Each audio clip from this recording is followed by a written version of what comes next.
গল্পটা শুরু হয়েছিল এক বুক স্বপ্ন নিয়ে। 4 বছর আগে এক ছাদের নিচে সংসার শুরু করেছিল এই দম্পতি। ঘর আলো করে এসেছিল একটি ফুটফুটে সন্তান।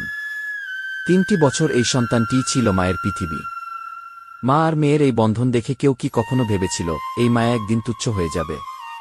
পরিবারের সম্মতিতে ধুমধাম করে হওয়া সেই বিয়ে, সেই লাল বেনারসি, সবই যেন আজ কেবলি স্মৃতি। সেদিনকার সেই প্রতিজ্ঞা আজ ফিকে হয়ে গেছে। কিন্তু 4 বছরের সাজানো সংসার আর 3 বছরের অবুঝ সন্তানকে ফেলে মেয়েটি বেছে নিল এক অনিশ্চিত পথ। কলেজের সেই পুরনো প্রেম বা নতুন কোনো মোহ, সব মায়া ত্যাগ করে সে পালিয়ে গেল অন্য এক ছেলের হাত ধরে। এখন তার সংসার এই নতুন পরিবারে।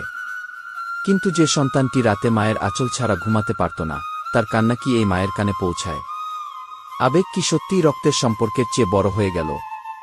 সংসার, সমাজ আর সন্তানের মায়া ত্যাগ করে পাওয়া এই সুখ কি আদৌ দীর্ঘস্থায়ী হয়? আপনাদের কি মনে হয় একজন মায়ের কাছে কি সন্তানের চেয়ে অন্য কেউ বড় হতে পারে?